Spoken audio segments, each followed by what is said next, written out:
Welcome students. आज आप लोग पढ़ने वाले हो सेकेंड चैप्टर पॉलिनोमियल्स। तो पॉलिनोमियल में हम लोग को क्या क्या पढ़ना हुआ है ना, वो सारे मैंने यहाँ पे लिख रखा हुआ है। तो फर्स्ट हम लोग देखेंगे इंट्रोडक्शन ऑफ पॉलिनोमियल्स, जो कि हम लोग अभी देखने वाले हैं। एंड सेकेंड हम लोग देखेंगे geometrical meaning of zeros of a polynomial. Third is relationship between zeros and coefficient of polynomial. And then last is division algorithm. ठीक है, तो अभी फर्स्ट हम लोग स्टार्ट करने वाले हैं इंट्रोडक्शन ऑफ पॉलिनोमियल। तो ये सारी चीज़ें मैं इरेज कर लेती हूँ, बाकी फिर हम लोग स्टार्ट करेंगे फर्स्ट टॉपिक से, जो कि होगा इंट्रोडक्शन। ठीक है, अब देखो बच्चों, मुझे इंट्रोडक्शन लेना है किसके बारे में? तो पॉलिनोमियल के बारे में। ओके, तो पहले हम लोग लिख लेते हैं पॉलिनोमियल। अब दिमाग में ये आता है ना कि पॉलिनोमियल होता क्या है, पॉलिनोमियल्स क्या होते हैं।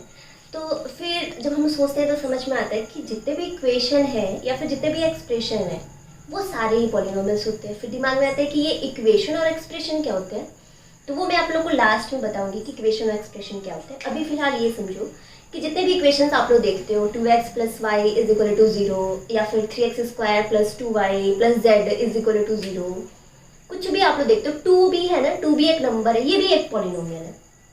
दैट मीन्स पॉलिनोमियल्स क्या होते हैं? जितने भी इक्वेशन आप जनरेट करते हो, एक्सप्रेशन आप जनरेट करते हो, जितने भी मैथमेटिकल टर्म्स लिखते हो, वो सब कुछ पॉलिनोमियल्स होते हैं। तो अब हम कैसे समझेंगे कि पॉलिनोमियल होता क्या है, कैसे कैटेगराइज करेंगे? तो पॉलिनोमियल को ना मैं 2 टाइप्स से डिफाइन कर सकती हूँ, 2 टाइप्स में इसको जनरेट कर सकती हूँ, फॉर्म कर सकती हूँ। फर्स्ट होता है on the basis of degree and second is on the basis of term. ठीक है, नहीं समझ में आए कोई बात नहीं। चलो, फर्स्ट होता है on the basis of degree. That means degree के हिसाब से पॉलिनोमियल क्या होते हैं हम लोग पढ़ने वाले। एंड सेकेंड होता है on the basis of terms. Terms के हिसाब से पॉलिनोमियल्स क्या होते हैं और कितने टाइप्स के होते हैं। ठीक है, चलो अब मैं डिग्री की बात करूँ तो मुझे डिग्री बताना तो है नहीं कि डिग्री क्या होता है। आप लोग 9th में पढ़े होते हो ना कि जो भी वेरिएबल्स होते हैं उनके जो हाईएस्ट पावर होता है उसी को हम डिग्री कहते हैं। किसी भी इक्वेशन में वेरिएबल का जो हाईएस्ट पावर होता है वो डिग्री होता है। ठीक है, चलो अब on the basis of degree, degree के हिसाब से पॉलिनोमियल्स को डिफरेंट टाइप में डिवाइड किया गया है। जैसे हम कह सकते हैं on the basis of degree, हम कह सकते हैं एक होता है लीनियर पॉलिनोमियल, एक होता है quadratic polynomial, third one is cubic polynomial, fourth one is by quadratic. ठीक है, इसको भी कैटेगराइज कर सकते हैं, कोई इशू नहीं है। बाई क्वाड्रेटिक पॉलिनोमियल, और लास्ट में इसके बाद के जितने होते हैं ना उन सबको कंबाइनली हम लोग बोल लेते हैं पॉलिनोमियल। कोई दिक्कत नहीं है ना। चलो, लास्ट के जितने भी होंगे इसके आउट ऑफ दिस 4 जितने भी होंगे सबको हम लोग कंबाइनली कह लेंगे पॉलिनोमियल। अब बात आती है लीनियर क्या होता है। ठीक है, लीनियर होता क्या है? तो हम लोग कहते हैं ना कि अगर कोई इक्वेशन, कोई एक्सप्रेशन है और वो लीनियर कब है, कोई भी इक्वेशन लीनियर कब है? जब उसमें वेरिएबल्स की हाईएस्ट पावर या फिर डिग्री, हम कह सकते हैं कि इक्वेशन की डिग्री अगर 1 है, तो मैं यहाँ पे सिंपली लिख रही हूँ कि अगर डिग्री 1 है तो वो लीनियर है ना। अब जरा एक एग्जांपल देख लो, अगर डिग्री 1 है तो वो लीनियर है। जैसे मान लो मैंने लिख लिया 2x + 1 = 0। यहाँ पे वेरिएबल क्या है? x। वेरिएबल्स आप लोग जानते ही होंगे, अभी मैं बताऊंगी भी। वेरिएबल क्या है? x, और x का हाईएस्ट पावर है 1। दैट मीन्स इस इक्वेशन की डिग्री है 1, और अगर डिग्री 1 है तो वो कैसा इक्वेशन है? तो वो लीनियर इक्वेशन है। ठीक है, अब क्वाड्रेटिक के लिए ज़्यादा मुझे नहीं बताना होगा। अब क्वाड्रेटिक आप लोग समझ गए कि डिग्री कितनी होगी? 2। क्यूबिक के लिए डिग्री कितनी होगी? 3। बाई क्वाड्रेटिक के लिए डिग्री कितनी होगी? 4। इसके लिए डिग्री कितनी होगी? 4। और 4 या 4 से एबव, 4 से एबव जितनी भी डिग्री होगी, अगर डिग्री 4 से ग्रेटर है तो उन सबको हम कंबाइनली कह लेते हैं पॉलिनोमियल। अच्छा, अब ऐसा नहीं है ना कि कभी कभी इक्वेशन को बोल दिया कि ये पॉलिनोमियल है, लीनियर पॉलिनोमियल, तो परेशान नहीं होना है। ये सारे ही पॉलिनोमियल्स है ना, ये सारे ही पॉलिनोमियल है। इनके क्वालिटी के हिसाब से इनको अलग अलग कंबाइन किया गया, अलग अलग इनको सेपरेट किया गया। ठीक है, चलो, तो लीनियर पॉलिनोमियल में आप बताओगे जिसकी डिग्री 1 है, क्वाड्रेटिक पॉलिनोमियल डिग्री 2 है, क्यूबिक पॉलिनोमियल डिग्री 3 है, बाई क्वाड्रेटिक डिग्री 4 है, 4 से ग्रेटर है, इसको हम लोग बोल लेते हैं कंबाइनली पॉलिनोमियल। चलो, अब on the basis of terms की बात करते हैं कि टर्म्स के बेसिस पे किस किस टाइप के पॉलिनोमियल्स होते हैं और उनकी क्या प्रॉपर्टी होती है। चलो, तो अगर on the basis of terms के हिसाब से मैं देखूँ तो जो पहला पॉलिनोमियल होता है उसको हम लोग कहते हैं मोनोमियल। क्या कहते हैं? मोनोमियल। सेकेंड जो होता है उसको हम लोग बोलते हैं बाइनोमियल। थर्ड को हम लोग बोलते हैं ट्राइनोमियल। और इसके बाद के जितने होते हैं ना उनको कंबाइनली हम लोग फिर से बोल लेते हैं पॉलिनोमियल। ठीक है, अब देखो टर्म्स के बेसिस पर हम लोग को देखना है, टर्म्स के हिसाब से हम लोग को पहचानना है कि कौन कौन से पॉलिनोमियल है। अब अगर मैं मोनोमियल की बात करूं तो मोनोमियल क्या होता है? जिसमें टर्म्स, जिस इक्वेशन या एक्सप्रेशन में सिर्फ एक टर्म होते हैं उनको हम कहते हैं मोनोमियल।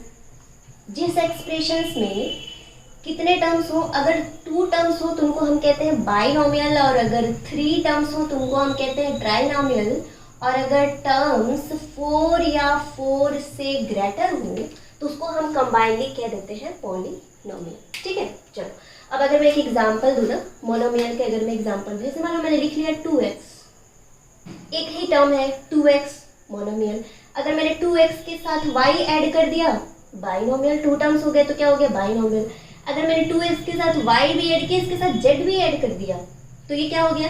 ट्राइनोमियल। और पॉलिनोमियल में 3 से ज़्यादा टर्म्स होंगे। अच्छा, अब एक और बात, जरूरी नहीं है कि x y z हो, कोई टर्म्स भी हो सकता है। जैसे मान लो पॉलिनोमियल में मैंने लिख लिया 2x + z + 4 = 0। ठीक है, तो इसमें कितने टर्म्स हो गए? 1 2 3, तो क्या हो गया? ये पॉलिनोमियल। चलो, तो ये on the basis of terms and on the basis of degree मैंने डिफाइन किया हुआ है। ठीक है, अब बात आती है कि इक्वेशंस क्या होते हैं और एक्सप्रेशंस क्या होते हैं। तो मैं इनको अलग से बताती हूँ कि इक्वेशन और एक्सप्रेशन होती क्या है। तो मैं इसको इरेज कर लेती हूँ, बाकी आपने नोट डाउन कर लिया होगा डिग्री के हिसाब से। Linear, quadratic, cubic, biquadratic polynomials, and on the basis of terms monomial, binomial, trinomial and polynomial. ठीक है, चलो अब इसको मैं हटाती हूँ। अब हम लोग बात करते हैं इक्वेशन और एक्सप्रेशंस की। दोनों में क्या डिफरेंस होता है ये थोड़ा सा समझना जरूरी है। तो मैं इधर लिख लेती हूँ इक्वेशन एंड इस साइड में मैंने ले लिया एक्सप्रेशन। ठीक है, चलो देखो ये दोनों चीज़ें क्या होती हैं, बहुत छोटा सा डिफरेंस होता है इक्वेशन और एक्सप्रेशन में। क्या होता है ना, इक्वेशन में मेरे पास वेरिएबल्स होते हैं। क्या होते हैं? वेरिएबल्स होते हैं। वेरिएबल्स के साथ साथ कांस्टेंट होते हैं। कांस्टेंट्स के साथ साथ ऑपरेटर्स होते हैं।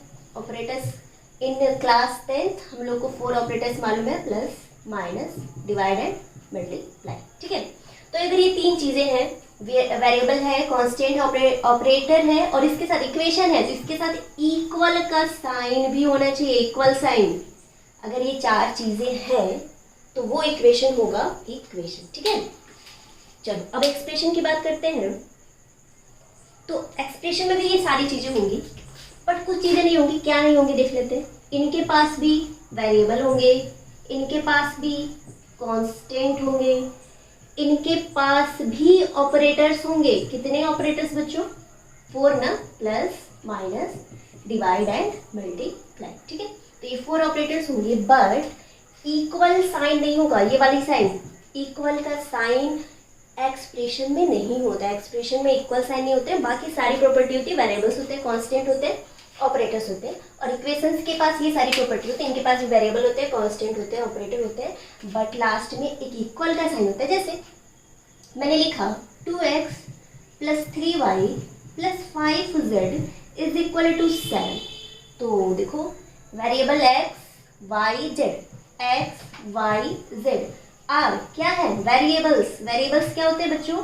जिनकी value with respect to time, with respect to distance, with respect to anything change होती रहे। जैसे मैंने x की वैल्यू लिया 1, आपने ले लिया 2, किसी और ने y की वैल्यू 3 ली, मैंने 4 ले लिया, z की वैल्यू किसी ने कुछ और लिया, मैंने कुछ और लिया। तो इन सब की values with respect to time, with respect to distance, with respect to anything change होती रहती है।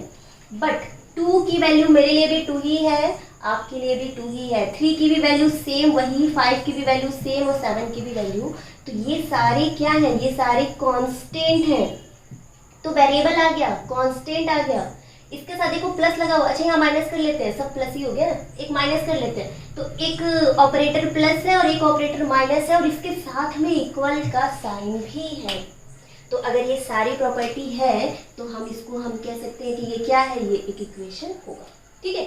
चलो अब ऐसे एक्सप्रेशन की बात करें तो जैसे मान लो मैंने लिख लिया 2x + 3y - 7 not equal sign, तो ये क्या होगा, एक्सप्रेशन होगा। अब फिर से मैं पूछूं, बताओ 2 3 7 क्या है, बताओगे कांस्टेंट है, एक्स वाई क्या है, बताओगे वेरिएबल है, प्लस और माइनस क्या है, तो बताओगे कि ये सारे क्या है, ऑपरेटर्स हैं। ठीक है।